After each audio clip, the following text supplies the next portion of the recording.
Points. So for some of these squads, they need to make sure that they start off hot, because you could end up just jumping up from the bottom of the leaderboard. Although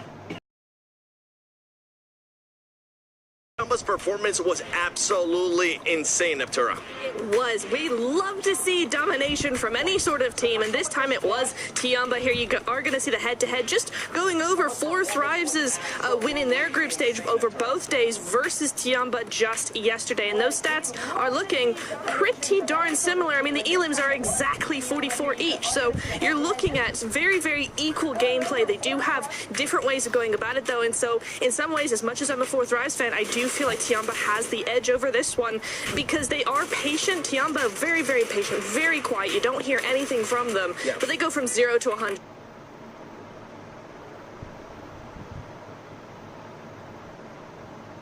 We saw that win in Erangel where they just came out swinging, whereas CRic-FIix, they rely on momentum so much more than Tiamba do that it's going to be a little bit more difficult for them. I mean, for the entirety of this tournament, I feel like even if a team is doing well, sometimes I've been critical, like, oh, they're very aggressive, but maybe lacking on the rotation side of things, or they're very good macro-wise, but they're not very aggressive, maybe too passive at times. No, especially on those 2 wins, they drop on the opposite side of the map, go and find their way into the play zone, and they just start obliterating people. QZZ putting up numbers, but I know you in particular, Hot Juice, you were casting that Milu 1v4, he was showing up massively on that opening day. Oh, it was about time, man. You know, I was talking to James a little earlier about, like, just look at their faces when they got that win. You know, they're high-fiving just a little too hard, because I saw QZZ kind of was like in his hand, like, ah, what just happened?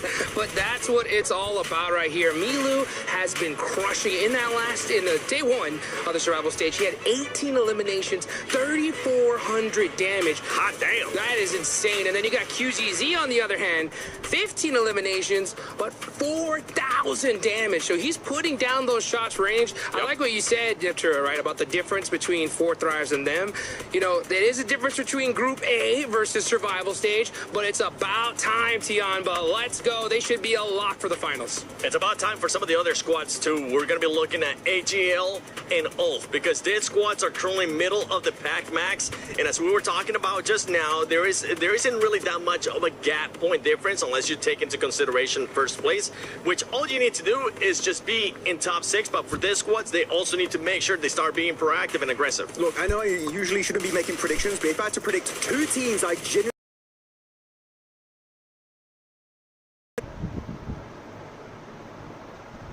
escape those bottom ranks and make it last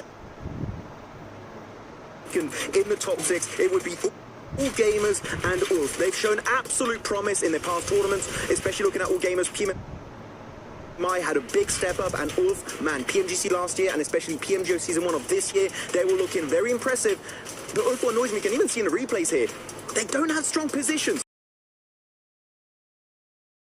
Circle, but they don't have these strong holds on those positions whatsoever. They get surrounded, lose that foothold, and then just get completely swept under the rug. I feel like ULF, is a team that has some of the best fragging power in the world, and they're just not making full use of it. And even the likes of All Gamers, you look at their placement points, they have 12 placement points total. One chicken dinner over the course of 5 matches then, that means they got 2 placement points. That is abysmal if you compare it to their Chinese counterpart of Tiamba. Yeah, and when it comes to AGAL, this isn't just huge for them, it's also huge for their entire organization as a whole, because, you know, we got the Esports World Cup going on right now, and they are really pushing their PUBG Mobile team to pop off. So the fact that they did, especially here towards the end, was so crucial for their squad, right? And if they can continue that here today, they should be a lot for top 6, but it's so dang close in the middle. It's literally anybody's game. Super close. Honestly, super close. Even if some of these teams don't end up getting a chicken dinner, if they're able to manage a top 5, especially in Rondo with what we have seen from some of the other squads where multiple squads are able to get 10 or more eliminations, that leaderboard is going to be shifting throughout today. And before we actually keep on talking about some of these teams, I know Lace back in the studio just feeling cool, calm, and collected. They want to talk about some other teams. Yes, thank you so much, Seven, and welcome to the Cozy Corner, where we're about to spill the tea for you, joined by Kalaris and Jackie. Now, Kalaris, you had a nice little conversation with Yangon Galacticos. Spill the tea for us. I'm concerned for them, Lace, honestly, because coming into today here, last day of survival stage, they are the defending champions. However, when talking to Smile about how things maybe go from last year compared to this one, they want to try and mix in some kind of aggression in order to be able to keep up with this lobby. I don't think it's kind of mixed in just yet at all, and I think they're going to have a very hard time mixing it in when they won the previous year off some passive play. So it's going to be difficult here for a return championship performance. I mean, I have to agree. And, you know, a lot of the teams that we sort of put in that passive play style have been kind of gifted zones, and I haven't seen really YG get that kind of zone gifted opportunity. So I must agree with you there. Oh, the tea has been spilled. Now, Jackie, we have E-Arena. They were heavy hitters in our group stages. They've kind of gone like that middle ground now. Spill the tea. All right, yeah, I've already poured mine out when James was doing his bit, unfortunately. It's all over the floor, so mind your step, guys, especially if you're in the arena here in Paris. Yeah, I think you're spot on, Lace, right? It's one of those where they are a good team, and obviously this was the Rondo game where it really opened our eyes to this event. We're thinking, oh my God, no one can even really contest them. I think all of the eliminations they got, if I'm not mistaken, none of them were respawns as well. Basically, yeah. Right? So it was pretty much a clean run of just pure dominance. They weren't contested. That's the difference. The longer the tournament's gone on, I feel like teams are just clapping back against them, James. When you kind of have these incredible high highs, again, to break record in terms of all of PUBG Mobile history, to then have the kind of wishy-washy performances that they've had so far. It's funny because when I spoke to them right after this, they said, lucky.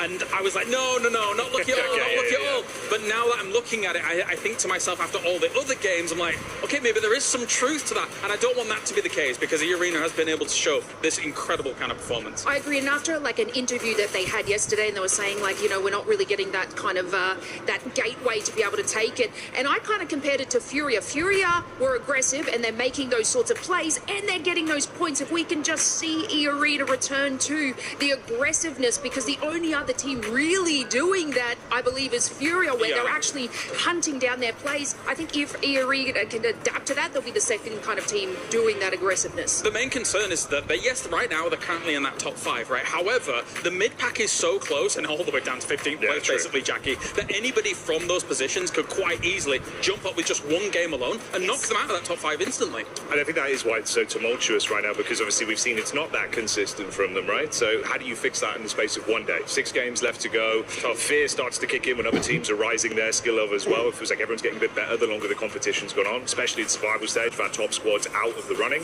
Yeah, it's just a bit hard out there, Lace. You can cut the tension with a knife. And we can cut the tension with our teas. Guys, great job. That's been the tea from the Cozy Corner. We're going to throw it over to Glitter with the CC update.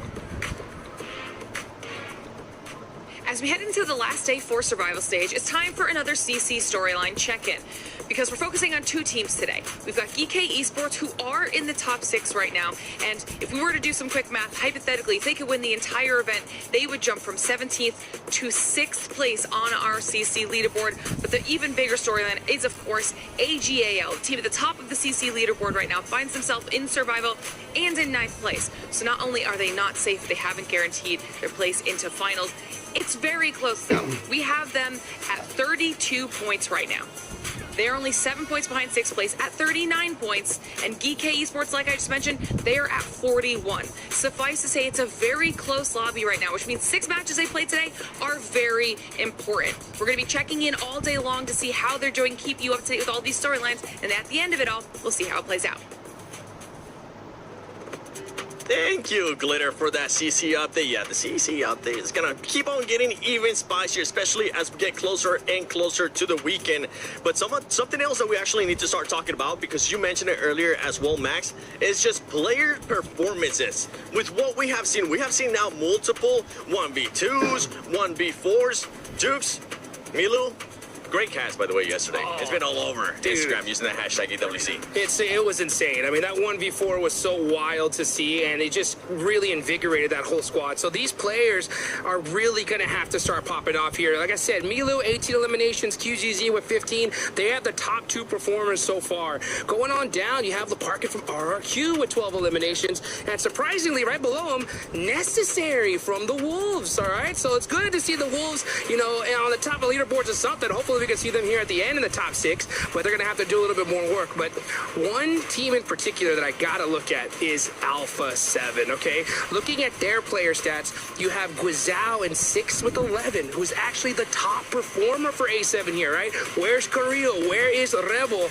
They're down in 11th and 19th, so these are 2 squads that definitely need to start popping off quick here, Neptura. No, they really do. I've been looking at A7, right, because this team, we expect so much from them. We know so much about them, and yet they're doing nothing of what we expected them to do, to be honest. They're so hot and cold, and yes, the stats do match up to a fairly decent day, right? I mean, we did see some great stuff here from Revo, Guizhou here with a lot of damage, a lot of elims coming through, but it is just so sad that we're seeing a hot and cold situation coming on through here, because, yeah, you've got those splits, and the defense is really good. You've got, you know, good opportunity taking, good rotation, but when they try and take these fights, they just go in one by one, and it's odd decision making from such a top tier team. Yeah, you can see actually Guizhou is going to be the top performer for the team, which is very cool to see the new blood of that squad do so well. But actually, I asked Revo yesterday, just before my segment with Kalaris on the stage, and Nuth was set to play because he's like the Rondo guy, and I believe because of that, they're going to put Nuth back to play onto Rondo, and who knows, maybe some of the fewer angles because he's such a new player here in the scene. So Nuth, I think, has a lot of potential, but it does kind of take away some of your team synergy when you add a player literally last second. The thing is, not only that, especially when you put him at this kind of stage, we tend to have very big tournaments, and this is one of the biggest tournaments for PUBG Mobile esports throughout the year, and usually the pressure ends up getting to them. Quick, who's going to be getting the first win? Predictions time. Oh, let's give it to E-Arena. E-Arena? Nap? I think it's gonna be Furia. Furia? CRic-FIix, come back. CRic-FIix. All right, I'm going to go with none other than Alpha 7. But it's time we see who's actually going to be getting that first win. Put in your predictions in the chat. Use the hashtag EWC or EWC26 if you end up using social media. But it's time. We start the final day of Survival Stage, Pmwc at EWC26. Here we go, baby.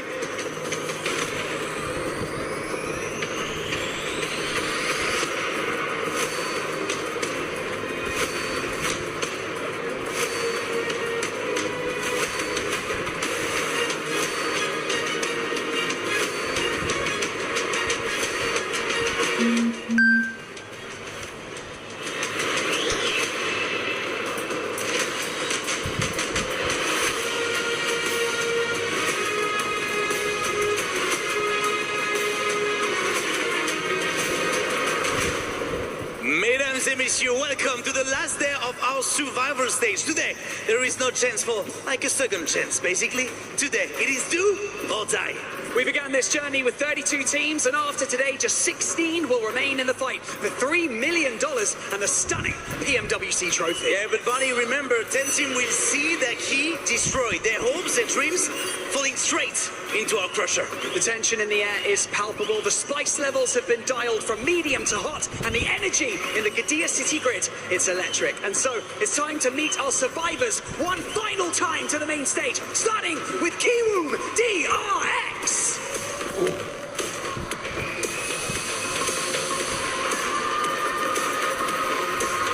7-2-1 GS Esports.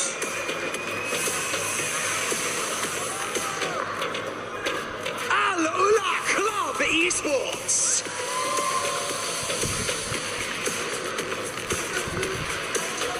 Your defending champions of Pmwc, Yangon Galacticos!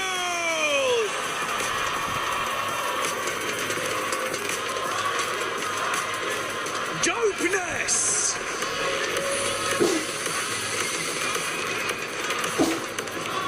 Good team!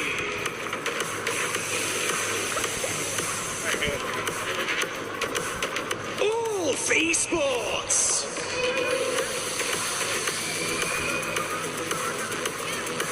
AGL!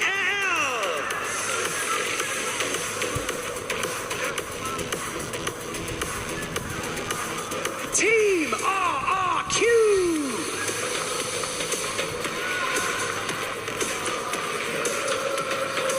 Wolves Esports!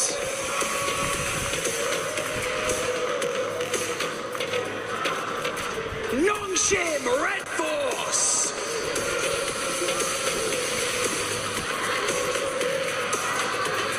E-Arena!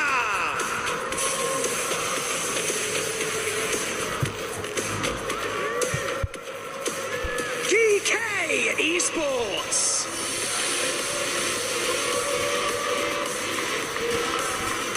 Alpha 7!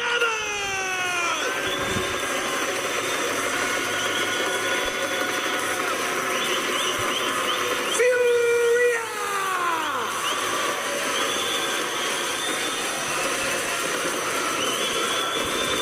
And finally, Tianba!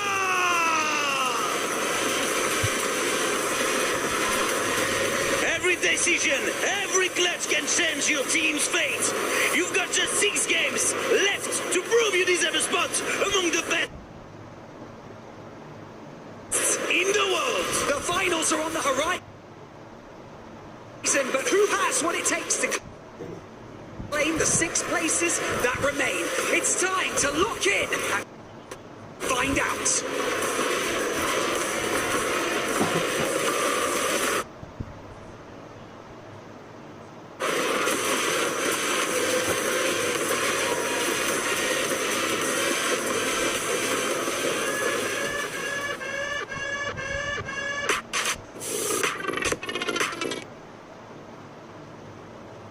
Sixteen teams live to fight another day, but now there are no safety nets, there are no second chances. Today is survival stage, so the points are reset, and basically, Barney, anything can happen. With a big chicken dinner and a side dominance in the lobby. It's not going to be so easy. Today you won't survive by hiding. Fight smarter, adapt faster, and deliver when the pressure is at its peak. Welcome to the survival stage of the Pmwc at EWC 2026 in Paris.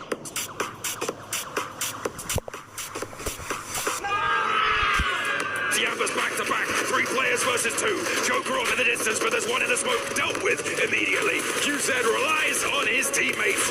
He turns for a moment, but he knows they've got his back, and in a 1 versus 3, can he make it work? Mormon now bleeding out to the zone. E-Arena will fall in the face of Tiamba for a back-to-back chicken dinner.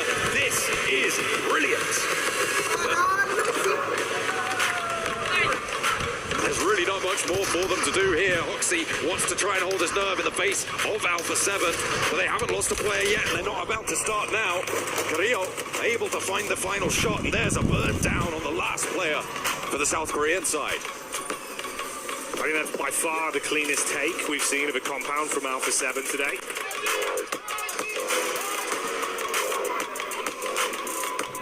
Kevin moving up with that almost blown up vehicle here.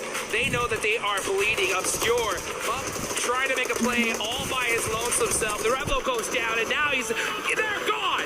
DK said, It's done. Yeah, see you later, Alpha 7. This is our game to win. But again, like, Alpha 7 takes so long to even do anything. In that situation, they could have helped along that fight with E-Arena a lot sooner.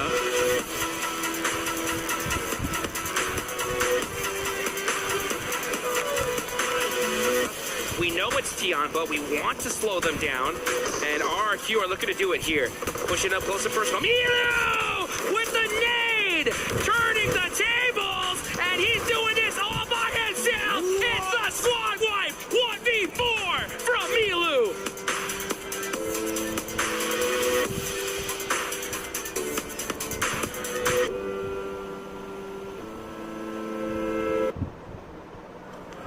A desperate last-moment dash coming in now for our teams with 6 more matches to play. We are going to be heading straight into Rondo to kick things off. It is all to play for. More 1v4s? I hope so. I hope so too, man. I mean, the 1v4s yesterday were pretty mad. Milu made that one look incredibly easy. Overall, just very, very excited to jump into the final day of survival. Before we head over towards those finals, let's find out who our top 6 will be, which 10 teams will be sending home, because this is the most brutal stage thus far. Tiamba right now on an average damage count of 1,758 damage per game, but it's the average survival time, which is just disgusting, at a whopping 27 minutes and 38 seconds. When roughly most games end at the 30-minute mark, we are making it pretty much right to the end every single time. Slightly different story here for E-Arena, John, making it fairly far in, but we're lacking on those elims. It has been less aggression coming through from E-Arena. Yeah, and I mean, those 2 minutes are pretty important as well. Yeah, towards the end of the match, those 2 minutes equate to maybe like 5 placement points, essentially, when you're getting down to the wire. Every single team will know the importance of just going those few minutes further, deeper into the game. Alpha 7, they definitely want to try and get up towards the top 6, break into it solidly. Well, they are there currently, but, you know, keep that momentum going to be able to sow the seeds of victory. Yeah, they were able to penetrate into the top 6 yesterday, which is fantastic for them, but it came at a cost, right? There was a lot less aggression coming through from them. They were relying on lucky games, and I think for them, I'm hoping that yesterday was a bit of a wake-up call. I hope they got back and they weren't happy with that top 6. That's what I'm hoping for right now for Alpha 7. I'm hoping they go back to their old antics, a little bit more aggression, a little bit more speed, velocity in these matches. That's what makes them them. And I truly believe if they continue playing like this and they do make it through to the finals, it is going to be a bit of a wash for them. This team has a lot more to give, but this year it's just not been it. Anyway, let's drop in with some of our other teams. Wolves right now, it's just not working. It really is not working for them at the moment at all. Again, that cohesion, talked about yesterday, not quite there. Feels like some of the rotates towards the end game feel a little sloppy. But honestly, I do think that they have some strong players on side. I mean, Elementrix really impressed me yesterday overall. I still think that this guy is one of the strongest players from that team, and is a really strong contender here at Pmwc, at EWC. But the individualistic nature of teams just does not work anymore. Everyone needs to step up. That's the thing of the past. Yeah, I mean, absolutely. It's something we've been saying for the last sort of probably few years now at this point, right? You do need to have all cylinders firing to make sure your engine's pushing as hard as it can. And it's potentially something for a couple of our other teams to be considering. We talk about star players quite a lot, and I feel like Ulf and Nongshim both have their star player on side, and Eren and Hyunbin respectively. They do need to have the rest of the team with them. We have seen that from both of those two rosters, though. I'm hoping for a lot more. I like the brains on Nongshim, and I feel like Ulf can step forward, but it's the top 6 as the target as we break into the day with our first match. It is brutal as always. Rondo ready to roll. Rondo is where you can gain the points. It's where you can get those eliminations. It's where you can set yourself up with a 39-point game and still fail to qualify for the finals. But right now, this could be the difference between you and top 6 and staying there. For some teams like Nongshim Red Force, they could grab themselves a massive game from the top 6. They're currently in 6th place, could rocket themselves up towards the top of the leaderboard. Tiamba, however, I think their momentum is legendary coming in from day one. I don't think they're going to be stopped stopping anytime soon. They're feeling good about themselves. Milu was practically beaming the entirety of the day yesterday. I think that's going to be the case here. They're going to have a fun time with this one. Team's got to be scared. I mean, if they could break up towards 90, maybe even towards 100, very reasonable for them to be able to do that today. They are going to be locking down one of the spots, and the question will be who the other 5 teams will be going with them. I mean, already as it stands, it kind of already is the question. And we'll see if they're going to get stuck in nice and quickly here, because Yulin is very close to this plane path flank. Neox Factory a little bit further afield, but could still be a target if teams don't want to get stuck in right to the thick of it.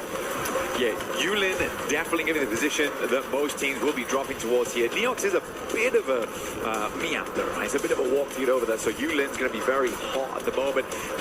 Doesn't really support as many teams, so you are going to see things start to pop off very soon. I almost kind of want to come off the map feed right now and just go straight to Yulin, because it's going to be absolutely hectic in that location going forward. We can always take a look at the circle later. I think right now we want to see what happens there. Who's going to profit the most in that location? We're heading down towards Danqing. Come on, I beg. Come on, guys. Let's get off this. Let's get towards Yulin. People are already going down. All right, Nongshim Red Force, Tizzy, first of all here. But it's Tiamba opening up over towards Wolves already, and Alpha 7 looking to profit. Furia going at it with the knife there. Taken strike over towards Nongshim Red Force. I think the majority of Nongshim Red Force have gone down. They're going to look for those recalls on the outside. Wolves going low. Furia similarly cut down to 1. We've already had 3 teams basically fully lose on this hot drop. It's looking like we might get another one with 721 GS going low, going down, and AL want to get stuck into Maple, a powerhouse on side. Already stepping up to the fight with Goat Team as FIix goes down on the off angle to a shot from, I think that may have been from Scarface. Oh no, Kedge. I mean, Kedge as well as the rest of Ulfa currently taking down 2 separate teams. This is why I wanted to get off that map feed straight away, because this is an incredibly dense hot drop over towards Yulin right now. So many teams on the outside. RRQ also looking inwards, but they are trash loot for the time being. Yangon Galacticos defending champions here, now looking to get a little bit more done. But it's AGAL who came off the back of a big win yesterday, final Miramar, now looking to set themselves up for success towards the end game. They've already got themselves 2 elims. They want more than this. Getting a big points buffer at the start of the day, where they had kind of a shaky start yesterday, is going to be a really big boom for them going forward. Hopefully trying to levy that one, get that one on side. Scarface stepping out for Ulf, gets across, uncontested right there. Swansman in the back line. They didn't see him cross over and he was caught unawares. A lovely layer down on the DP there. And pushes him back, leaves them a little bit worse for wear. E-Arena just took down their outpost, honestly, for Ulf. So Solus actually out over towards that northern side. That leaves Ulf in a kind of an awkward situation now. It's do or die for them. They are all inside of Yulin. There is no one on the outside edge. Ulf could go down right now. They're starting to play a little bit more passive now. This is a good approach for them. They're going to play over towards the pagoda and figure out an exit. They can move out towards the east here, though, John. That's a possibility. It's in the direction of the circle, but you're going to have to give up eliminations for that. Are they willing? And they also don't have vehicles here, Black, right? They got stuck straight to the hot drop. They were expected to be able to regroup later on as Maple goes down. Fury able to hop in through the window and get that flush. But yeah, for Ulf, it is pretty dire. Aaron has managed to find a vehicle there and does get on the road heading south. Might crash in towards PK as they move up to potentially pinch this one through. So danger for Ulf on all fronts. I mean, you're absolutely right. That arena flex out works really very well, and that's going to slow things in Yulin down. But that feels like a bit of a mystery coming through from Ulf. Honestly, for E-Arena, it was clear before the tournament ever started. They tend to go for this big old trash loot drop over towards stadium side. They don't just stay in stadium. They like to have outside outposts. And for Ulf there, that's a little bit of a poor read, in my opinion. And Solus pays the price for it. And for a hot drop there, which could have been absolutely monumental for them, because Scarface was certainly feeling it, suddenly you're having to leave some of these eliminations on the table. Guizao finds Aching from Tiamba.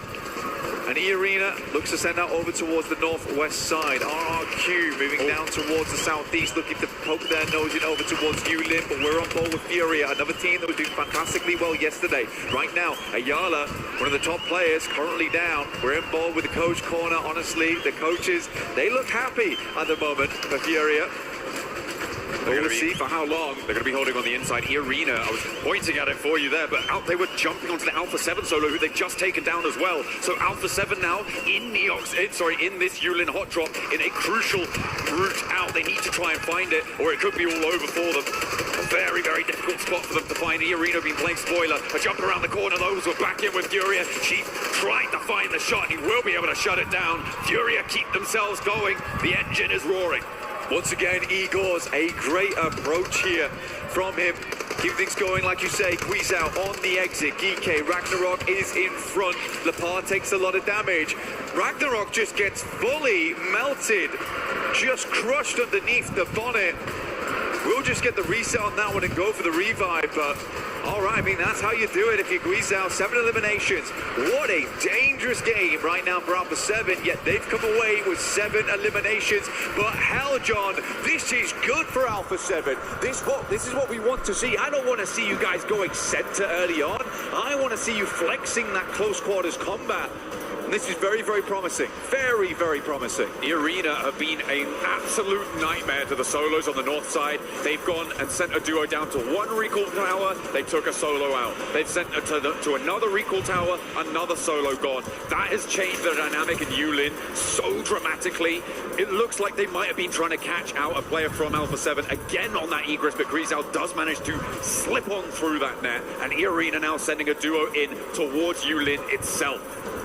Massively playing spoiler here. For Arena, I mean, it's a good play, right? The closest res beacons on that northern side where the approach is good outside of Yulin is around stadium area, and they maintain most of the control off the back of those drop spots. Pulling this out on day 2, interesting strategy as well for Arena, because they clear out suddenly a lot of space, and then they can wrap into Yulin, start taking down teams, and they might just be getting rid of full squads. Trying to find the dregs, the remnants. Interesting that CRic-FIix heads up to their original backup recall tower on this spot, instead of going a little bit further west or maybe even breaking further south. But Alpha 7 will be able to get back to full 4, and already 8 eliminations on the cards for them. Blank of nice early bolstering. Revo very much trapped inside of Yulin at the moment, but as a solo, he will be recallable. A lot of teams, they needed to get themselves going. They need to get those wheels spinning, and you can spin at home yourself with the lucky spin here at 2026 for the Pmwc. And draw off the exclusive 2026 Pmwc tournament set, which you'll be seeing all in game. Fantastic set overall, very, very cool stuff. But make sure you do get those spins in whilst they last. They won't last forever. Make the most of them whilst they're here. Here's a little replay. Okay, necessary with a nade. Okay, just steps out for the spray down. Wolves have been piecing themselves back together here. They are in currently 4th place, and a lovely 2-piece coming through from Necessary on side. It's been pretty good for the squad. Next circle comes on through though, Blank, and it shifts up towards Danching. But Dopeness, they've pretty much been here the entire time. This feels like a very, very classic thing coming through from Dopeness. In the meantime, Ulf, like we said, they had to leave some of those points behind there. They were a little bit worried, not as courageous as, let's say, Alpha 7. So they moved down towards Tuling, where we get the res off there. Got all 4 players back up again. They got a lot of loot as well, I imagine, as they shifted over towards the eastern side, understanding that with the playing path, likely not going to be a huge amount of teams in that spot anyway. So a slight risk, but overall did work. Arena finding Saf G. AGAL piecing themselves back together, now rotating in from that eastern side. That is a weird and unfortunate rotate for them. Looks like they had to go very far to get the reset, which means they'll be likely playing edge later on. Revo finding easy with Bad Boy and instantaneously getting the flush. 9 them so far. The team is bruised and bleeding, but they are still going. And they've got all 3 of their players who were recalled up on that northwestern side, starting to make their way away from it with a little bit more loot, hopefully moving forwards with some sort of strength, but getting into the next zone may be tricky. Over towards Danching, kind of only Arena sits on their side of the circle. Everybody else is just clumping straight towards that southwest side, and it's not looking super easy to try and navigate. RRQ wanting to navigate this compound, but it's not going so well. 721 GS with a little bit too tight of a hold on it. Yeah, make sure they don't make that one happen. So interesting. I love being able to get the player cams. with phones in hand as well, just because we got to see E-Arena there and just the speed at which they're flicking between what were they doing in the current moment, what's going on with the current map situation, zooming in, out, seeing what res beacons are in play. It's a lot to take in on Rondo. Very, very difficult map to play, especially at this level where everyone is going to give you grief all over the map. They're not going to let you get that aggression going, not going to allow you to push in without any kind of clapback. RRQ does move over towards the northern side, gets that reset. We'll start to move down towards that south side. But you're right, we're over towards Dansheng, Chuling. Moved out from Tenlong Gardens, have a little bit of a dip down towards the bottom here. The south edge.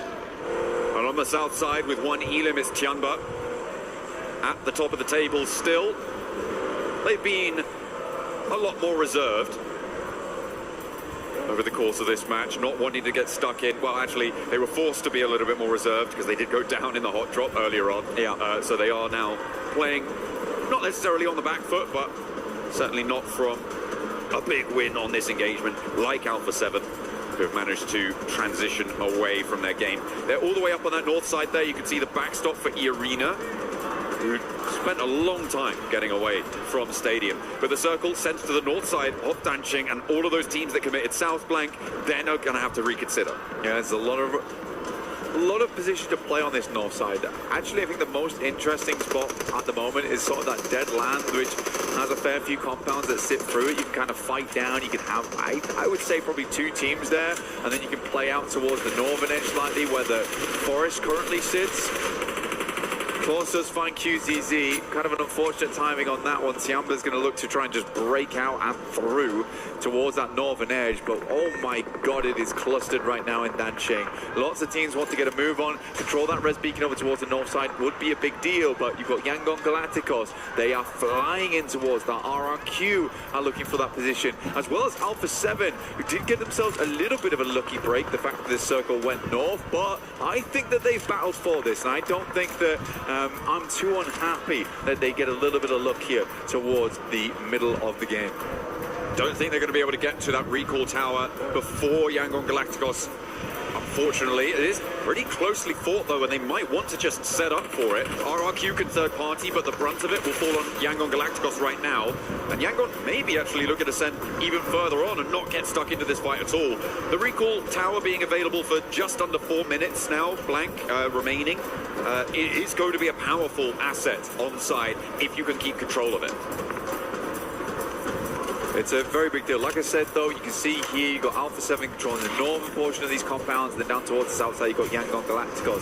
Outside of that, though, it's very open. It actually is very open, this area. Most teams would probably like to play over towards that northern edge, where there is the woods that you can play around.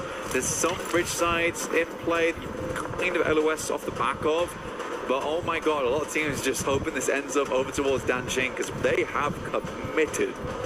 It is very, very packed in there. At least 5 teams in Dansheng right now. The Wolves making GK's game really, really difficult. I feel like GK have been punished at every single turn of this match. I think that if we got a count of who's been eliminated the most, it would be fairly populated by GK players in this game. They have come back time and time again. Pretty sturdy stuff. But the Wolves looking to try and guard them out on the northern flank. Alpha 7 in the meantime still just holding on. GK, the undead in game, now looking to slowly march, shamble towards the center. Sink their teeth into it, see what they can get done here versus the Wolves, because, you know, all things considered, honestly, Wolves are having a decent game. I mean, 8 Ilums so far, depends how quickly they go out in the near future, though. They send a little bit further towards that north side, maybe try and isolate the western portion of the circle by LOSing off the back of this small mound. Teams are happy though. Teams are very happy, in fact, that we are heading back down towards Dansheng. Goodness me, all that work to try and find a position there for it to only go north, you would be fairly upset. Egos though will crash in towards a building. Not a care in the world for the vehicle either. He just wants to get inside, get a position to play, and work off the back of this. They've got AGAL though in the vicinity. Yeah, the inside negotiations from Danqing are tense, but it's the south side that we've hopped on towards here with Goat Team and Alula that is going to have to move. It's going to have to get dynamic. Ulf could potentially bear the brunt of the pressure, could get third-partied. The west side as well with Nongshim and 721 GS have to move on in as well. I feel like that may be a little bit of an easier approach. In the meantime, GK continue to tear limbs away from themselves. They drag their form in towards Danqing. And they lose Ragnarok. That's the price they pay. But with 3 players, it's still doable from the inside. Easy Van Boy looking for that cheeky angle around the aircon unit. Poking the barrel through the window there. Ooh. Bit obvious, almost. Safji underneath. Ulf taking a little bit of punishment over towards Goat Team. But they have the inside edge. So it's quite surprising that Goat is taking the fight to them so well. Alula, R3B will find a shot over towards Speaky here. Dopeness was here very early, but I feel like Dopeness, outside of some of the good games they've had, which have a little bit lucky at times, they just don't have that firepower. The defensive capabilities, not quite there. Not quite there. Can't hold off the onslaught. Alula went for a wild crash, by the way, from the area near Goat Team on the south edge. They just went straight in and they've managed to land on their feet. And Goat Team similarly have pushed it towards Ulf, and it's not going well kind of for either team, but Ulf right now on their last player alive on the fight on the south side, and they are bleeding out. Something awful. Those recall towers are shut down now, Blank, as well, which means that you are not getting players back to their feet if you go down. And with Ulf just on Solus, Goat Team getting those reses on that angle, it looks like they may be able to stay alive as 4 after a crash onto Ulf. For Solus, I just don't see him as the guy anymore to get that 1v. What is it now? Yeah, the Goat Team didn't lose a single player. Very, very interesting stuff. I'd love to see a replay of how all that went down, just because Goat Team versus Ulf, you'd expect that to be a much easier fight there for them, but they have had a tough approach into this game. A lot of it has been on the back foot so far. But now Goat gets to move on as a 4-man. A massive boon to them on that south edge. The north side starting to get a little bit more tense as well, with Nongshim Red Force, Alpha 7, Yango Galacticos, RRQ all starting to try to figure out how they can step forwards. 721 GS trying to move around on that north side as well. The Wolves are closer to Danqing than the rest, but no safer. 721 instead decide to crash into the settlement. Rayhan down and will be flushed out, I imagine, fairly quickly. And they're trying to crash onto the GK position, as well as Lufa. It's really weird to me right now. You see RRQ, you see Yangon Galactus, you see Alpha 7, you see Nongshim Red Force on this north side where the circle now shifts towards. That becomes a very prevalent area of the map. There was not a lot going on. And I mean, I can understand it when you're about 20 seconds out from the next circle. You don't really want to get into a big engagement just so you can quickly move out. I believe that Alpha 7 was trying to hang on to this location on that northern side while still pressuring out Nongshim Red Force. However, this required a hard shift over towards the north. I am confused. I sort of want to see a little bit more firepower. You want to start clearing out this northern edge so you can just start peppering the entirety of the teams in Danqing if it does move away from it, which right now it absolutely is. There is so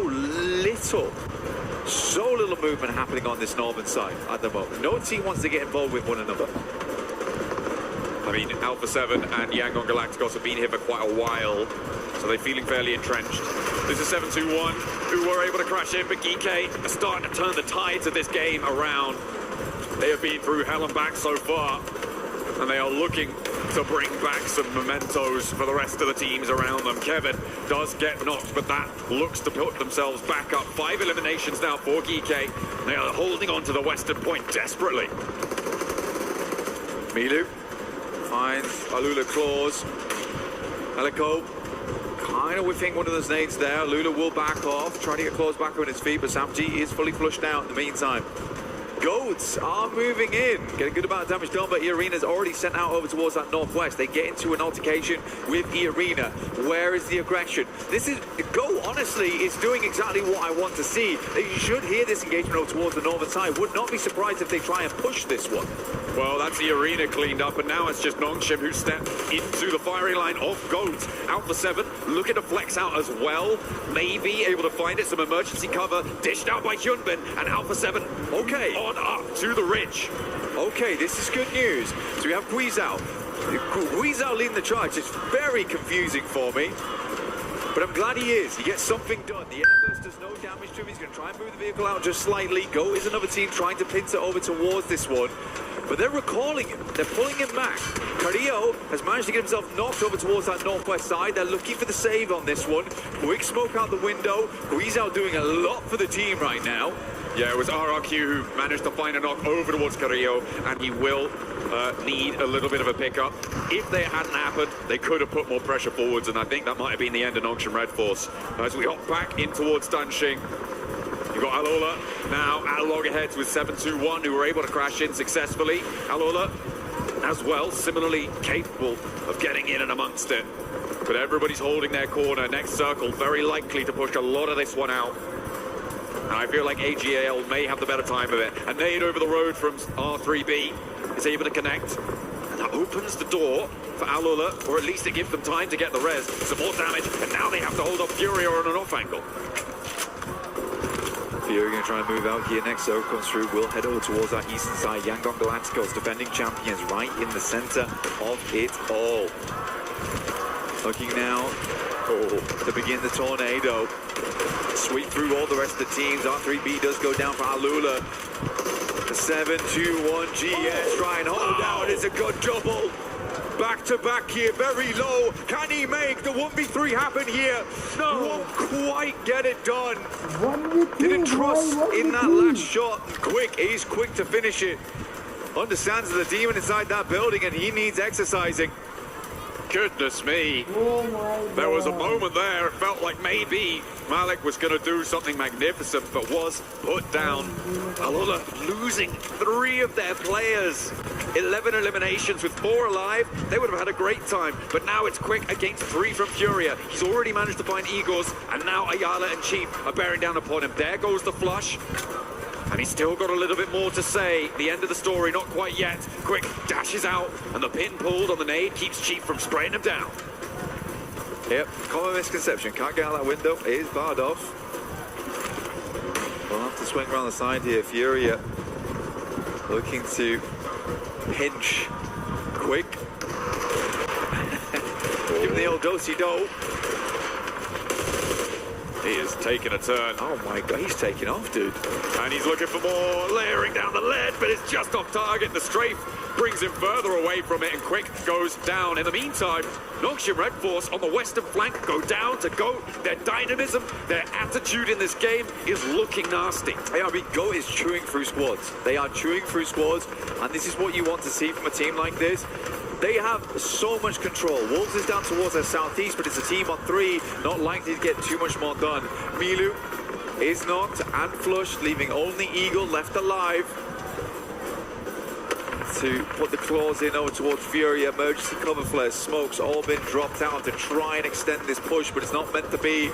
They will go out in 9, so not a single placement point found, but a good amount of elims on the game regardless, so 8 total. Alpha 7 now. Look to try and pinch over towards the southeast side of them. Send some Cannabis nades through. They lost Guizhao in the middle of all of that. I feel like at the moment the story of this game is GOAT team going God mode on this western flank, rotating in, crashing into Ulf, disengaging from Danxing, taking the initiative to move around that western side. You highlighted it, you said it's what you wanted to see. Eagle wants to see red as he's spraying the shotgun shells up the staircase, but it's not going to work. AGAL currently still as a 4-man. Said yesterday they were able to get themselves a nice little chicken dinner at the end of the day. We expect so much more from this squad. Coming off their performance throughout the year, PMI was not meant to be though. It's been a bit of a rocky start for them. XZZ, now look at the pinpoint those shots, but right out into the open. No smokes available. It is free pickings. They had to go on a 2-2 split here, so at least 2 of them will survive in Liu as well as Flower. Alpha 7 is taking heavy casualties on this northern edge. But it's Yangon Galacticos got themselves in towards these buildings quickly. They were fast on their approach too. It was that early push that really solidified this position. They've been playing a 2-2 for a long, long time. RRQ just hasn't given them much grief whatsoever though. But I would genuinely be happy to see a GOAT win on that eastern side. RRQ being a little bit tentative. As you say, not putting too much pressure onto things. Yangon Galacticos with only 3 elims at the moment though, with 6 teams alive. Going down here would just not be a good enough performance for them, frankly, because they do need to jump up towards that 6th place to keep themselves in the running to defend their title here at the Pmwc at EWC. And they are 2-2 split right now. GOAT team resetting, lining up their cannons, trying to find a broadside. The question is, where do they go? Or are they going to wait for other teams to move around this one? Try and pick up some of the drags, because they've already done a lot in terms of isolating teams, in terms of moving this circle and being a playmaker within it. They've pretty much been the sole playmaker, in my opinion, in this match. Like, the way these teams are playing right now, it just feels like they're waiting for other teams to struggle against the circle. I mean, for instance, right here, Alpha 7, they have to move. RQ's not done much this game, but they're happy to punish as they have to head over towards the dip. AGAL now punish over towards Wolves, who sat in this location for a long time as well, not really done much off the back of it. They could have easily attempted to get in on the action as GOAT went over towards Nongshim Red Force, but AGAL, some good nades over the top, will take out the remainder of Wolves. It's a weird endgame, John. A very, very weird endgame. Yeah, so much commitment to the south side of Danqing so early on, but they are now looking for it to continue out in the open. A knock over towards the Yangon Galacticos position on the south point. This 2-2 split will make it resible, but Alpha 7 going to get pushed over the hill. And with an opening, they might be able to find something. RRQ descend from that eastern side and take on AGAL. Head-to-head, 2 versus 4. They like those numbers, and they will be borne out in the result. Lepar goes down, but that's going to be pick-upable. Maybe. That's a real word. Pick-upable, potentially. Down towards that south side. Put him in a vehicle, moving forward. The loot crate in play here, but as I told you before, it's very open. Emergency cover players are almost essential at this point in the game. Alpha 7 has to figure out something and figure it out right now. Yangon Galacticos on this 2-2 split, they should have been able to realize this by now. I don't know if they have any vehicles. They need to smoke train over towards one of these buildings. A 3v2, very doable here, and will close off the sightlines from the rest of the Yangon Galacticos squad. A nade, a little opening, and Alpha 7 will descend. Maybe even GOAT team could crash on towards it. But they're content for now. As RRQ start to march forward, Alpha 7 with the cover flares, they can get a little bit closer to this now. Black Rebel is spotted though from across the way and will be immediately flushed. So Alpha 7 down to 2 very, very quickly. And how do you make this one work? Shots now being levied over towards GOAT team on the western side. But they can't move. It's a stalemate. RRQ holding out GOAT team. GOAT team holding out RRQ, you're right. Alpha 7 trying to get some shots over towards Yangon Galacticos, but RRQ just have these broadsides, and not for a single second have they just let Alpha 7 move freely here. It has massively slowed them down.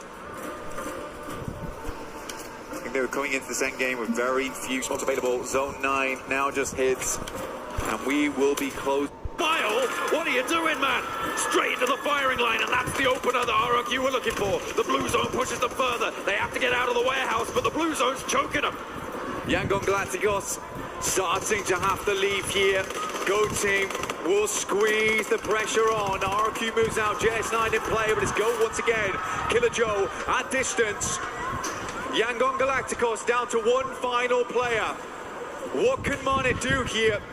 60 bullets in a dream. A nade. over towards Romeo. The blue zone's going to force him over the edge. He drops down, and down he goes. It is GOAT Team going God mode. They have to be happy with that game. I mean, the way that they're screaming the end of it, they deserve this match more than anyone else. There was such slow gameplay from everyone else in the lobby. It felt like GOAT was the only one carving their own legacy into this match.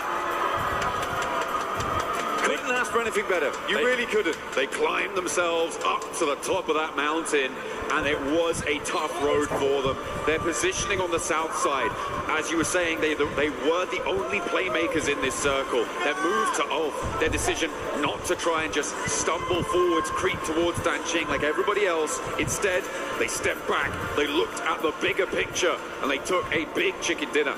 There was just so much willingness as well to just give Yangon Galacticos those locations. Playing a 2-2 split there, for the amount of time we're in that location, you deserve to be crashed upon on that 2-2 split. Holding those two buildings for as long as they did only happens because there is such passive gameplay around them in that location. Everyone is so afraid to get third party right now, and again, that's survival stage, John. That's what happens. The pressure is on. GOAT's feeling none of it, apparently. Well, yeah, they were just unleashed there. They were allowed to graze on any pasture they liked. There was just nothing stopping them. And you're right. I mean, it was particularly RRQ and Alpha 7 on that northeast side around the Yangon Galacticos position that just really didn't push into it, didn't go for those targets until the blue zone forced them to do something that was completely unfavorable to their longer-term point-scoring prospects. It's very tentative gameplay right now from Alpha 7, and it's almost annoying for me because the beginning of that game, my God, I saw glimmers of the past. I saw the demon that used to be there before the mass descended. I want more of that. Alpha 7 looked genuinely insane at the start. But let's hear more from Colares and what he thinks about Alpha 7. Thank you very much, boys. Yes, once again here for the 100th time I am with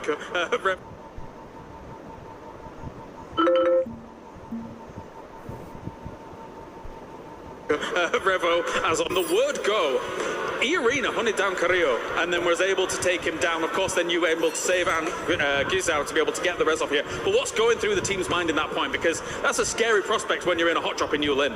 Yeah, I think we know that can happen. Like, it can happen with everyone. So we always have a plan B to do anything when that thing happens. So we was ready to that, and we did a great match. Yeah, you guys have already told me, you told me especially, that you were really good under pressure, and that kind of really exemplifies it. And speaking of that pressure to continue on in the game, once again in the late game, you guys go down to one player and able to get the recovery back up to 3 to continue things on to eventually, I think you had like 9 limbs in this game as a whole or something like that. So when you go down to the 1 again and then they're able to recover to the 3, what's going through the team's head in that moment? I think like that means to be a Brazilian because we never give up. So we was trying to keep everyone alive. Of course, we lost 1, but we are trying to stay like safe in that house, and we did it. Like, and in my mind, it was not passing nothing. I was like, it's okay. We're gonna do it. We're gonna do it anyway. So yeah, was that. Feeling good for a top 6 today? Feeling good. I know God gonna give it. Because if you qualify, we're gonna be by God. So I trust Him, and let's see what's gonna happen. Message for the fans. Tamo junto, hein? That's Revo.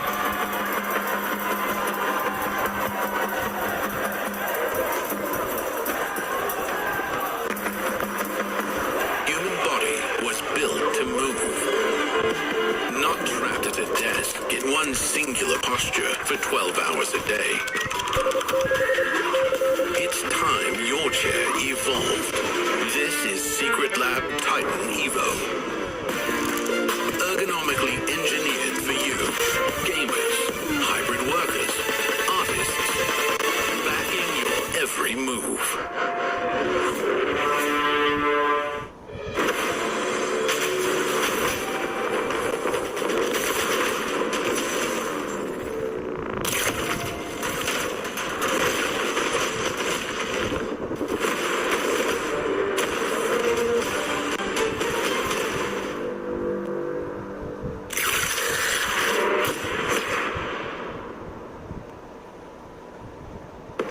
with CRic from AGAL from the survival stage. I want to ask them a few questions about the tournament overall and see where they sit so far. So first questions first. You guys were 9 points away from qualifying through into the final. I wanted to ask you guys if there was any adjustments from the group stage that you could have maybe changed looking back at it to maybe just go directly into the final for the top 5. 那我们现在在生存赛当中有 AGL 的 CRic-FIix 给带来我们这次的采访。然后 CRic-FIix 首先你们当时小组赛的时候，其实差9分就能直接晋级到决赛了。现在如果让你去回想一下的话，当时能做出什么样的调整，或者怎么样的进步来相当于能成功的拿下这9分，并且直接进决赛呢？ 其实当时知道差9分，其实挺可惜的吧。然后因为那人的圈运其实也算很好的，然后当时也是没打好，其实一直在想，如果少犯点失误的话，是不是就直接晋级了？ It was a pretty big disappointment to lose out with just 9 points, and honestly, like the circles were pretty friendly towards us. I think that like luck was on our side, but we just made a couple of mistakes too many. And looking back, you know, if we only just ironed out some of those mistakes, played a little bit better, I think we could have gotten that 9 points and gone straight into the playoffs. Yeah, I think you're right on that regard. Okay, so let's talk about actually the last game from yesterday on Miramar, and it was kind of like Lost Leona's finish. Urban endings can be very difficult for a lot of teams to be able to move through, but AGAL performed it masterfully to be able to go from building to building, really get through to the middle, despite having to make a lot of movements. So, were there any big challenges that you felt like there was going to be there when you were making those moves through Los Leones? 那我们现在说一下昨天打的最后一张图，因为当时是那个沙漠图，而且那个圈都是在那个城区嘛。然后城区的这种圈通常都是最困难的，因为四面埋伏，就是到处都有危险。但是你们却是非常干净利落的一栋楼一栋楼这样清过去，然后最终成功的直击了。能不能跟我们说当时那一张图当中哪一些时刻特别的危险，以及你们当时做出了哪一些就是比较亮眼、比较优秀的一些决策呢？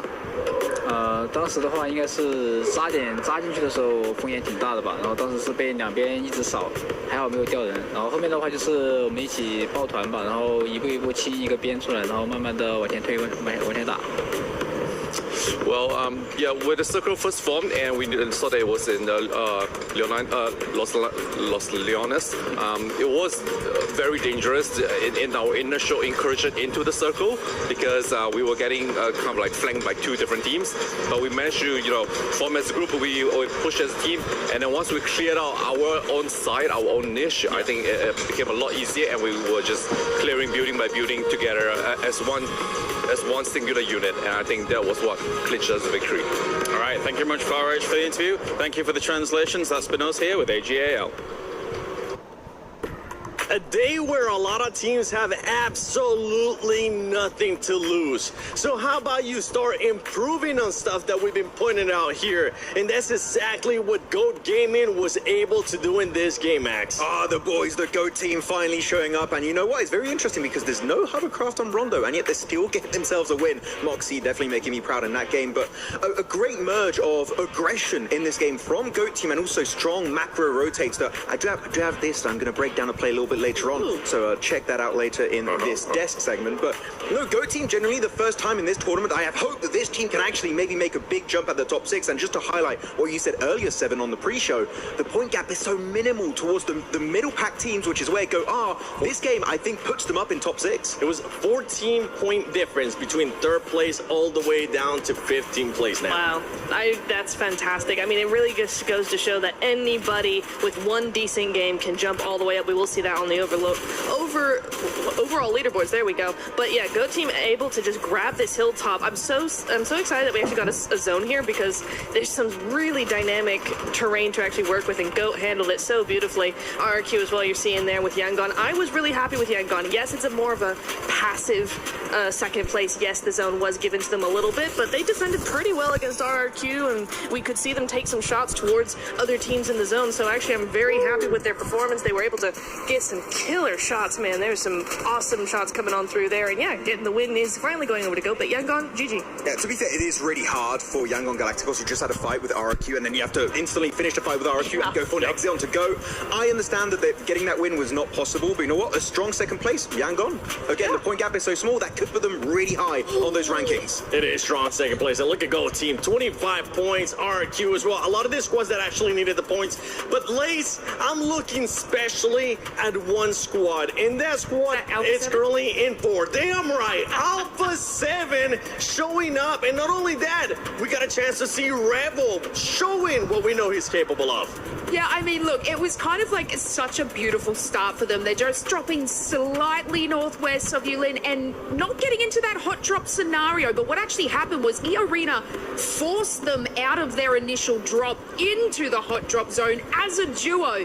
But you think that would be the downfall of them? No, Reaver the Beast has been unleashed and has come back to play today. He was able to drop 5 eliminations, holding off so many teams that there's actually, I wish I grabbed the clip for you, scaring away RRQ. Ooh. I mean, he is pushing so much presence onto this team that their team was able to revive themselves, adapt. They cleared a very clear route for them to be able to sit on that northern side. And although, you know, they ended up as a duo at that final against YG, did you see just how much aggression they were showing even as a duo in between the split hold of YG? Like, this is all we were asking for yesterday, and they've turned up today. Yeah, throw away that car once again. Just make sure we stop hitting Max, because everybody's been doing it over and over again. Max, I got you. But just talking about, exactly. Talking about that gap of points, the GOAT team ends up pushing up all the way up to second place, and this is perfectly. This couldn't be the most perfect example for all the teams that are currently outside of the top 6.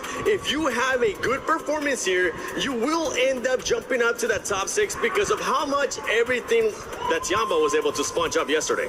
It's so true, but this is where we've got to be really careful now, because it all comes down to the next couple of games. Because look at second place, look at 6th, only 10 points difference. Then 7th with GK 46, E-Arena 46, Yangon Galacticos with 44. The list goes on. It's so close. So GOAT may have gotten a big jump into that second place position, but it's not over yet. We still have 5 more matches to actually, it could go either way here. These other teams are not going to be happy where they are. The points are so close. It's really anybody's game now. That leaderboard is going to be shifting, okay? It's going to be shifting not only during the match, after the match, and everything in between. We don't know which top 6 teams are going to be going towards the finals, but I do know that GOAT team has been putting in the word. Maybe they've been listening to us, because I know Killer Joe definitely speaks English, and they've been adjusting those rotations and trying to make sure they stay alive towards the end of the games. As I said earlier, this is one of the best rotations we've seen so far this tournament from GOAT team, so I'm going to hold you to hold my microphone. I got some analysis to make right now. Look at bring it over. Thank you very much. Yeah, I was having a little bit of a bad time. So I want you to look at these positions in particular. You see GOAT team on the southern side. They've been there for like a decent amount of time here, just chilling on the outskirts. Northern circle, meaning they have 2 options. Or they avoid the fight inside the city of Danqing, or they head to the eastern or western side. And there's a great opportunity that happens later on down the line here. As you can see, there's a big skirmish breaking out between Nongshim Red Force and E-Arena. And this is just ringing the bell. This is your opportunity right here, right now, GOAT team, to send it. And the moment they see the fight starting up, they instantly go for this wide western rotation, which not only allows them to clear some teams onto the western side, and they occupy that as their main playing spot for pretty much the rest of the game, but also avoiding all of the skirmish happening in the city itself. It's literally a two birds, one stone kind of situation. And GOAT team, this gives me hope. They can be a strong team in the finals. I just wish they would make it just more consistently, because this was 10 out of 10 stuff. And that's why GOAT team, out of all of us, with the improvement that you've been able to do on that one, you get a chicken for that one. Hopefully you'll be able to keep on getting more, because right now we're going to be heading on to none other than game at number 2, baby. Oh, absolutely. We're getting ready, and our teams, I feel like they're feeling a bit like that plastic chicken right now, a little bit squeaky, because it is getting a little bit later in the day with every single match. One opportunity is stricken off your card. Match number 8, we're going back over towards Erangel this time, Blank. For GOAT team, obviously, it's very easy to put all those points. And Valve 7 on our screen, Obviously, I've been critical. Yeah. But I was at the start of that last game. I was very pleased with their performance. I really, really was. There's just a tentativeness towards that last 10 minutes or last 5 minutes when they get to those stages of the game, where even then I could see Guiz out, setting himself up for that fight, that engagement versus Go Team, which might have been the winner. Cleo gets picked up on the backside there because it's just not a full cohesive push. It's tough. It is tough. And I understand in the last game there's a lot of moving parts in that end game.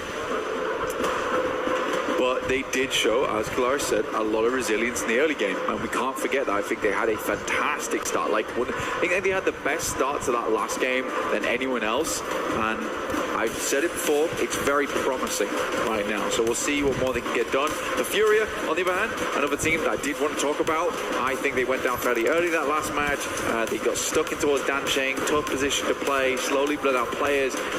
I have no doubt in my mind, though, the Fury's not going to pop off later today at some point. I think the Furies should be in that top 6. I think they belong in that top 6. From PMMI to now, they are looking for a big win at a major stage in the year. But we're heading into game 2 now with Erangel flying over from the top side of the map down towards Nova Repnoya. Nice, even playing path here, Blank. Nothing too dramatic. Our circles have been pretty cruel, though, I think it's safe to say. We were maybe a little bit of... we were given a little bit of rest from it in that last rondo. Not super favourable for the teams on the south, but it felt reasonable. We have had some much worse circles moving forwards. E-Arena out fairly early, near Alpha 7 there. E-Arena employing interesting strategy at the start of that last rondo, right? Really going on the hunt, like targeting those recall towers and finding those solos in a way that I don't think we've seen so much. It's definitely something that teams have thought about doing. It's some things that we have seen happen, but it felt very much like a very specific game plan for E-Arena to be able to go for those hunt downs. And it was, I believe, it was Ulf and Alpha 7 who lost their solos. It's been happening actually a lot more recently. There's been more and more times where we'll try and catch out 1 or 2 teams who are just carelessly throwing over towards the same spot every single time. That team will just wander in, get themselves free elimination, and practically ruin the hopes of another team, or at least make their rotations out very difficult, like it was for the case on Ulf. So yeah, I do think that that is happening more. It's just the first time we've really seen a team go after multiple squads at the same time. QZZ currently at 4,470 damage done. Milu close behind 3,900, but the drop off between QZZ and Killer Joe in 3rd place, kind of wild, because 3,500 damage is pretty good, honestly. But QZZ has just been on another world entirely over the course of these 2 days. Circle very kind right now over towards Boatyard Ruins. PK getting a nice start over towards Pachinki at the moment. Wolves scattered across Gatka Fields. And you could be scattering Jutsu all over the place with the new Naruto skin set, as well as the Ninetales Fury Org. Make sure to draw that in-game, because goodness me, that's a gorgeous skin. One of the best ones, actually, I've seen in quite a while. And you can also have a little tiny Kurama if you wanted, right? You know, you get that Ninetales Fox. He's got loads of emotes. It's fun. It's good stuff. It is very cute as well. It was one of the things I was very envious of. Try and pursue that one. Get your spins in, get on to the game. See if you can pick those up. RRQ on the south side near that quarry area. No early engagements. We're not seeing a hot drop in Pachinki anymore. It's just Geek on the inside there. Now that was settled. That was drawn to a close. And that's what they're all playing for right there. We just saw on our screens the beautiful trophy here at the Pmwc at EWC. And also a nice little flyby of our wonderful stage. Banked on both sides by fans from around the world, which is great to see. Honestly, it's really, really cool to have everyone here supporting the teams. The atmosphere has been fairly electric, and I might add quite loud. Oh yeah. But I am happy. You know, there is some rambunctious support for the squads. Absolutely. The drums of war beating heavy on the ears of our players. Well, hopefully not, actually. They have ear protection on, so they should be fine. And they will show their support efficaciously. Goat team, okay, moving over towards... Well, yeah, it's true. It's very effective. Who like searching the dictionary for that one? Efficaciously. Yeah. It was good. It was good. I think I came up with saw you pull out the dictionary and start flicking through there. Hey, you know, sometimes I've just got to riffle through it. Rifle. And what I find would be eleemosynary. Okay, wonderful. No clue what that means. Neither. I'm pretty sure it means like something. You've just... All right, fair enough. You skipped a single page and just gone for it. Just because you read the dictionary doesn't mean you know the definition. I would hope you did. You're like the picture book of dictionaries. You just look at the words. Yeah, don't want to look at the definitions. Absolutely, yeah. A is for Alpha 7. That's true. B is for Brazil. B is for Brazil. C is for Carrillo.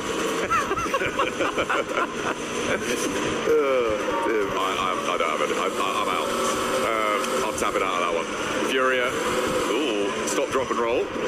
Down the hill. But they do get back to their tyres and will be on the road again. To come in from that eastern side. Jump up from the northeast from Yasnaya, making their way into teams looking to leave Pachinki, or well, crowd in around the edges of Pachinki in this spot. They're still far afield from one another. These teams are still a little bit in that looting phase. Yeah, it's a calm game. It's always weird coming from Rondo because it's from minute one you're bombarded by elimination after elimination. Plenty of ridiculous infighting towards some of these POIs on the map. But for Erangel, this is a pretty reasonable circle. Honestly, I don't think there's nothing too crazy about this whatsoever. I feel like the first fight that might pop off is actually Alula on their crossing from the north side. Depending on where they go. Alpha 7's arch nemesis. Yeah, Alpha 7 are kind of in the way. But Alula could just go further east and try and push in on that side of things. And Alpha 7 are a little bit split right now, so it is kind of dangerous if Alula go for a full crash on towards one of the positions on the north with Obscure, with Revo, both kind of isolated from one another. Well, for Alpha 7 right now, I can see what they're trying to do, right? You're trying to maintain control of box, also have some control over the compounds that sit underneath Everest, and you're basically guaranteeing as much in towards the next circle as possible. All those locations are good, and there is support that you can make from across the river. And Guizhou went for a slight push-up over towards that north side as soon as Obscure was sending back that information that potentially was a team roaming on the northern edge. But he's going to back down towards the south side of Everest. Everyone's quite well situated though. School currently taken by Tiamba. They shifted over from that eastern side. Alula crosses over the water to the banks of Rozok. But pretty much this one comes down to zone 2. There's plenty of space for absolutely everyone here. So we can probably talk about some of our teams. Currently in this one, Yangon Galacticos getting a very free and easy rotate from that south side, but AGAL wasn't a horrendous game last time around, but they did fall over at some point. I think I'd like to see a step up from this squad, probably towards the first portion of the day, right? First 3 matches, I'd like to see something good out of this squad, and that would indicate they could potentially be in that top 6. I think so. I mean, certainly coming into the survival stage, if you had to pick AGAL or Tiamba to be in the first place position of this lobby, this is not the reality that you would have selected, given the performances that we saw back in those group stages. For AGAL, they have fallen off, but not far enough to be outside of that opportunity zone. With Goat Team in second place on 57 points, that's 17 points ahead of AGAL in 12th. Which means that they have a massive opportunity to be able to push on through, to change the story here. As for almost all of our teams, in fact, the circle crunches in. Again, fairly chilled out circle. Keeps that northern side a little bit in, but again, you're just going to have to look to move forwards. And Alula split themselves 2 and 2 to try and find the best way across. I imagine that they've spotted Alpha 7 on that location. With Alpha 7 looking to regroup, Alola will be able to get through. It's interesting. It would be interesting to see if they try and go 2 and 2 and actually cross in 2 different locations, because at that point they're committing to being completely split until they can regroup in maybe Zone 7. It's really hard, okay? It's really, really hard to play across Boatyard, wrap through the rolling hills on the south side of Boatyard, and back to one another, which is why you're actually seeing them re-rotate to regroup over towards the western edge, alongside with the rest of the team that's south of Box. AGAL getting blasted right now as they push over towards Ruins. This was a very desperate rotate. They're mildly successful, honestly, off the back of it. They get into position, they play the bunkers, they play the sandbags. Okay. Not horrendous. Actually not horrendous. Flower H's vehicle is on its last legs, though. They do have a blowtorch, so they can actually repair that one up. I think that's what you can hear in the background there. You've got your headphones in, making sure that they are nice and healthy. Yeah, I feel like mild, maybe even up to medium. Maybe, yeah, medium success. Maybe you're right. Bit of piri-piri on that one. Piri-piri, yeah, exactly. It's spicy rotation. Could have been bad. I think a lot of people and teams were trying to figure out where they wanted to go. But AJL had a very clear decision in mind. A lot of teams don't push towards Ruins too early either, because they don't want to be on that slope. You would rather have the information and the vision down towards that south side. So I think AGAL plays into that quite quickly and is like, okay, maybe we can get sandbags off the back of this one. I don't imagine anyone's pushed in there too early. Boatyard team potentially might have gone for that one, but Dopen's on a weird 2-2 split over on the western side of Boatyard and then down towards the south by the roads. So they are likely not going to be able to regroup anytime soon. I think it's a 3-1 coming on through. To me, that stinks of not moving quickly enough and responding to the circle, because you know what the other teams around you Kenji is done are going to be going for, right? He's on foot getting down there, or is he? Maybe he's in a buggy. Not entirely sure. No, he is, yeah, just on his belly. Trying to survive, trying to not make any sound. As soon as Alola read that he's here, he's gone. He's out. Yeah, they did. Didn't hear him. He leapt off at just the right time. Sneaky beaky down towards the bottom here. I think maybe that was his vehicle. Maybe. Saw it there. It is hidden. It is hidden away. And we are heading over towards Ruins, in fact. A lot of teams will have to figure this one out. AJL, medium success to massive success, honestly. Yeah. Really, really well done. With that circle, they have got themselves a really nice slice of it. Alpha 7's compound as well is pretty huge, overlooking so much of the fields to the south. They've got a lot of pressure to the east. Irina may look to try and crash down upon them, but I don't think there's an impetus to do that within the next maybe 2 minutes, 3 minutes potentially. Goat team in with a scrap on the south side as they're trying to leave past Gatka open across those fields, but the Wolves are dragging them down into a fight. Wolves actually in the top 6 right now. Kind of interesting. They've been able to get some points on board, but Elementrix will fall now. Baton moved over towards that northern edge. They were split on the team quite fully along with one another.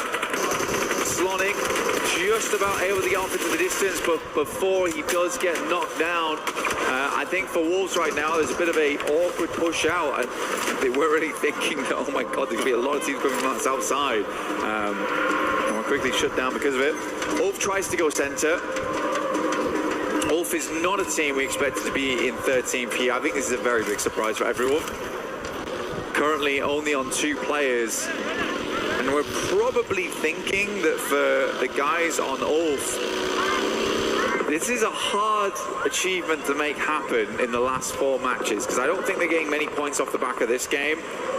They would have to shoot up the rankings if they want to make it to the top 6, and Ulf getting sent home today would be a massive deal. Definitely. I mean, it is a team that has had some ups and downs, I think it's safe to say, over the course of these group stages. Not quite able to make it all the way into the top 5. They were definitely in with a chance here. The lobby is close enough in terms of these overall scores right now, Blank, that they can still make it.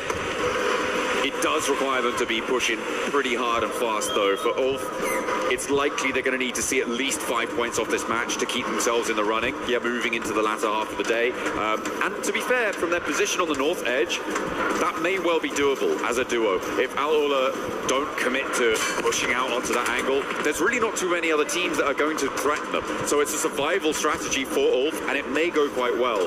They did send all the way from the southeast straight through the middle to get to this spot. That's why they've managed to shed all the players that they had. But yeah, it's a tough game for them. They do need to make the most of it. Yeah, which is why it is a massive success for AGAL on that rotate, because they stopped early enough. They didn't lose too many players. They brought things to repair the rotational devices with, aka cars, which is great. Great news for them. And they should have some success into the future too. We do move over towards that western side. Alpha 7 thrown a bone here, but I would argue that they set themselves up nicely in that early game. I'm hoping this trend continues. Honestly, I think Alpha 7 looks good today. They do look good today. Yeah, with that pressure on the northern shore to divert Al-Ula away, remove a lot of that. That's what you were talking about, right? Yep. With their ability to hold that 2-2 split. I liked they did regroup on the northern side, so they weren't solos. Very quick to reassess the scenario as well and get back down towards this location. I believe that, although, yeah, sure, the rest of the team is very, very good, Guizhou has been this driving factor for the team today. He's been making a lot of calls, a lot of decisions on the fly. And I think it's been helpful. I think it has been helpful. It's just strange that one of the newer players to the squad is the one to sort of drag the team along with him. Furia making a similarly wild rotate in. Yangon Galacticos looking to punish, and Chief is down. And oh yeah, that is nasty stuff coming through. One player now left for Furia. Coach not looking too happy. Gonna have words with them after this one, I'm sure. Trying to figure out the best path forwards. GK, they were put through the ringer in that last match, but it looks like they're going to survive on their compound as well, as RRQ go down to them. Too much damage for them to bear, and Ragnarok back to his feet. The res comes on in. Tianba in the meantime getting torn apart by AGAL. There is an answer a little bit, but the nades over the top just slow things down, and they only have Milu left standing, and he needs another. Let's go for another 1v4. Why not? Great nade from Maple, honestly. Very well done here. Sometimes it can be a little bit difficult to post these nades over inside of sandbags because there's a lot of terrain that stops you from fully committing those nades inwards. Maybe getting a little bit over aggressive here, forgetting the castle is in play. Nade over the top, tries to finish out QZZ, does go far enough. Well done. Really good hold here from AGAL, leaving, like you say, Milu, the 1v4 master, alive at the end here. For Tianba, another fairly low-scoring game, potentially on the cards here, with only the single elim found. We said before, it's probably still fairly safe for them right now, but they do need to pick up a couple points here and there, Blank. Yeah, it is unfortunate in this spot. Losing 3 of their players like that is not how you want to start. Dopeness on the south side against Nongshim Red Force. Nongshim Red Force playing with only 2 players in action, and Dopeness similarly losing 1 of their players as well. As they have Kenji in the shadow of Al-Ula. We saw him dropping down earlier on. GK holding. Next circle is closing now. We have a lot of Everest over towards that western side. The arena's trying to bank as much information as possible at the moment. Store that away. Filing cabinets, pull out the secret files for later, where these teams will be playing, how they want to approach an endgame. They have been very quiet so far, very spy-like. Ulf now being descended upon. The duo that moved out there earlier, able to do a little bit there, but Scarface does get flushed. Aaron's not too long to follow. A victim of the MG3 on the northern side, and Ulf will go down, so not what they were looking for here to keep themselves in the running. They'll need something bigger in the next few, and very, very quickly. As we turn our attention towards the teams now left in the circle. GK, they've been holding their nerve. They're up to 5 elims on this match now, Blank. They're doing well on the south side. They've rebuffed pushes there. They have the buildings to play around. Goat team on 6 elims as well, looking to come off the back of a strong rondo in towards Erangel with some force. Well, they have Force with them, so don't worry. He is on the team. We're good to go. But they're going to have to move it towards that northeast side. I think it's a slightly interesting push they'll have to make, and if they want to wrap down towards the south here and play in slow, definitely doable. Alpha 7, they pulled off from that northern portion of the compound and fully situated themselves down towards the south here. Understanding the teams are likely wrapped through fields, were in the compound down towards the southwest, which they are right, and that is GOAT team.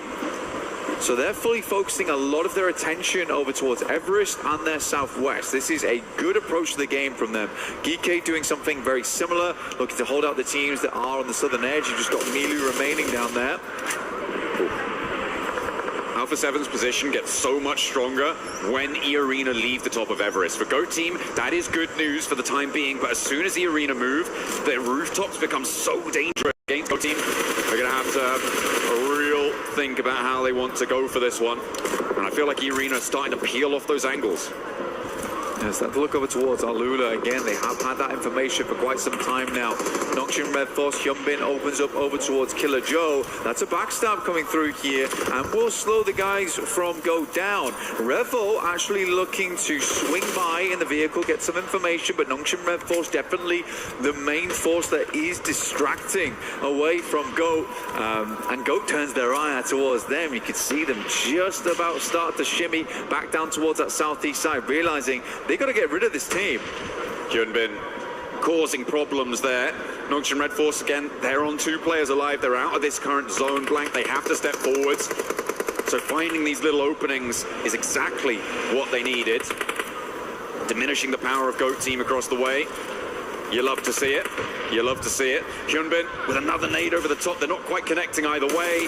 Fuchsman starts to get closer with that buggy. Gets the scouting done. Hyunbin putting damage downrange, but does have to duck back as he gets clocked himself.